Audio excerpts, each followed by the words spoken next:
So some people learn to mask it, but you can still see it in their eyes. You can see that tension, that pain, that weariness, that almost depression in their eyes, because they're like, well, I've done this, I've done that, I've finished all these seminars and books, and I took all these courses, I spoke to this most famous guru, and I've spent £300,000 on my self-development, and here I am, and I still feel that something is missing, and I don't know what it is. And because I've spent so much and I've spoken to such famous gurus, I start doubting myself, like, is that even possible? Can I even make it happen ever?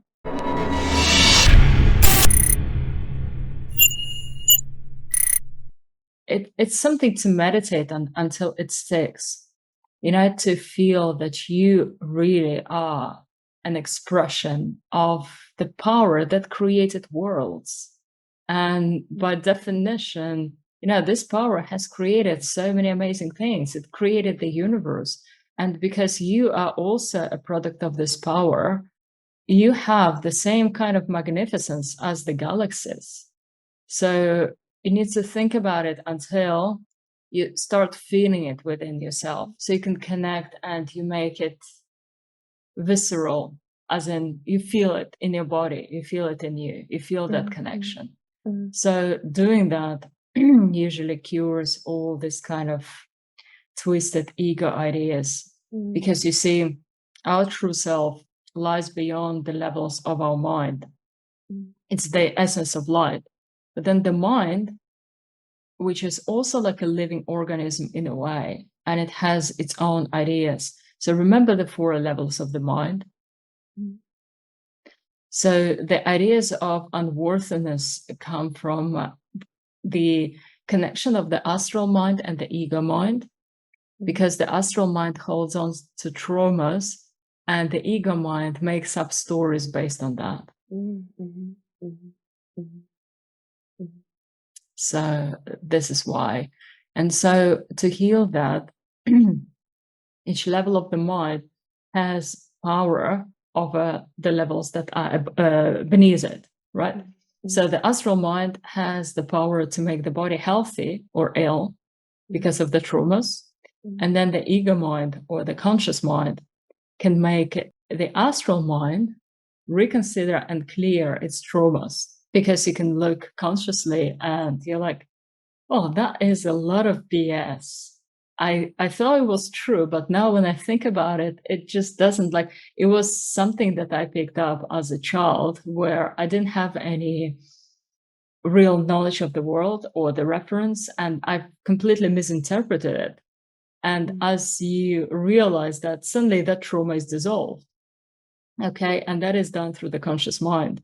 When the ego looks properly through the subconscious mind or the astral mind, and it goes, okay, so do you realize that this thing and this thing and this thing actually not valid, because your interpretation of that at the time was wrong, because you didn't know everything, you didn't understand it right. And like that guy whose story I just told you, he suddenly realized that all his life he was holding on to resentment that wasn't based on anything real. And then he realized that, and the resentment just went away. And because the resentment went away, his physical body responded as well. So each level has power over the levels that are underneath. And this is where, well, the fun begins. This is what the good news is, because the level above the ego mind is the astral mind. That is like our super consciousness. And that level of the mind has access to the light, and it has power to rewrite the ego mind into a more adequate version of ourselves. Because what really the ego mind was supposed to be doing is to connect that immortal, eternal power that we are and channel it into the physical reality. Because you can't really, do your work or do shopping being that immortal consciousness. So it's it's not really a state that you can easily function in everyday reality. So you need an interface that would channel that into the physical reality in a way that you can find a job, do your shopping, watch movies with friends while being that immortal self. And so for many people, the problem that happens is that their true immortal self is asleep. And because of that, the ego, or that interface that was supposed to be linking, it doesn't have anything to link to. And so it tries to step into the place of that immortal self, and it tries to become that person that it's not. And when it tries to do that, the strain from it shows us the feeling of unworthiness, because for the ego, and as I said, each level of the mind has its own dim consciousness. Like, you can talk to them separately. Everything in the universe that is energy is also conscious. So this is why. And so the ego tries to take over the place that is too big for it, like massively, because the ego, or the story of self in this lifetime, it's what it is. It's a story of you in this lifetime. It's the narrative, and it's limited by this lifetime. And also it's limited in its capacity compared to your true self. And so when the ego is trying to live life instead of that true self, it's really strained, because that role is too big, and it's never been designed to do that. And because it realizes that it's finite and fragile, and obviously not good enough compared to some immortal being. And then it feels really bad in that role. And this is why most people suffer from the feeling of unworthiness, because their ego is doing its best to try and fill that role that is too big, but it's failing, and it knows that it's failing. So the way out is to realize that you're not your ego, you're not that story, you're not that interface. And instead, connect with the truth of who you really are. Connect with that true immortal self. And once that happens, once the true self awakens, even a little bit, even a little bit is enough, then it can look down, see what's happening, and put the ego in its rightful place, and actually start using it as an interface to channel itself, that true powerful essence, into this reality. And when that happens, everything transforms, because suddenly you become free from pretty much everything that plagues other people, like the feeling of insecurity, unworthiness, fear, envy, you name it.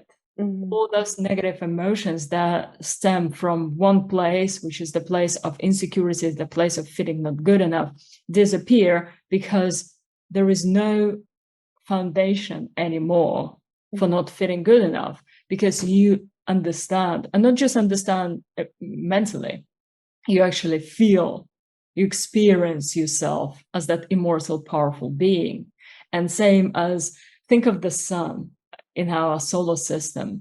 Well, imagine if the sun had feelings of insecurity and not worthiness and being not good enough, and would be like, yeah, I'm not sure if I should be even shining. Maybe I should hide my light, actually, because maybe it's not good enough. I don't think the color is right. I don't think the temperature is right. Maybe I should wait for the right moment to shine or something. It doesn't do that. It just shines because it's nature. And so you as a person start shining because it's your nature, not because you even consciously decide to do so, but because you just express yourself in the most powerful, in the fullest possible way. And remember this system that I told you about, the blue dot and the orange dot. And so the blue dot is the expression of your full power, the feeling of flow, the feeling of ultimate manifestation as a person in this world. And then the orange dot is wherever you are right now. And so the closer they get together, the more you are in that feeling of effortless flow, the more things just fall on your lap and the universe just conspires in your favor, because that is an expression of you. So your reality is never something external that happens to you. Yes, it is external, but it's your external reflection. It's like when you come to a mirror and look at it, and yes, it's external, but it reflects your face. And so the universe reflects your essence. And as you step into your true self and you make your ego your servant, your interface, and suddenly all those tensions, and we don't realize just how many tensions we carry, both emotionally and physically, until we get rid of them. And once you're free, you're like, goodness me, I didn't realize how much burden I've been carrying all these years. And I was trying to be this persona and that persona, and I was trying to be better. But these were just ego's urges, I would say, the ego's ideas of how to be better, because it always feels inadequate, because it has a reason to. And so no matter what techniques, what gimmicks you use, what kind of affirmations you use, for as long as you don't step outside of your ego and you don't live from the position of the actual self and using the ego as your interface, for as long as that, the problem will persist. So some people learn to mask it, but you can still see it in their eyes. You can see that tension, that pain, that weariness, that almost depression in their eyes, because they're like, well, I've done this, I've done that, I've finished all these seminars and books, and I took all these courses, I spoke to this most famous guru, and I've spent £300,000 on my self-development, and here I am, and I still feel that something is missing, and I don't know what it is. And because I've spent so much and I've spoken to such famous gurus, I start doubting myself, like, is that even possible? Can I even make it happen ever? And this is what brings people to really dark places. But the true answer is learn about the levels of your mind, and then learn how to integrate them and how to live from the position of your true self. And with that, all those problems just disappear. You won't need to think about them anymore, because whatever is feeding those problems will be taken away. And so you will become free. You have to be willing to make that step, to step outside and to basically fly. And it's a really peculiar feeling to begin with, because you know how as little birds, as they grow up, parents literally push them out of the nest. And someone would think that, well, that's terrible, that's cruel, horrible, right? Why would you do that to your children? But the reason why they do it is because they know that if the little birds are still in the nest, they will never learn to fly, because they would be scared. But if you're pushed out of the nest and you're there in a free fall, you have to do something about it. And they start flapping their wings and they realize that they can fly. And we are like that. So if you push yourself out of your comfort zone and you go into that free fall of trust in yourself and the universe, then suddenly you realize that you've got wings and you can fly and you're always safe.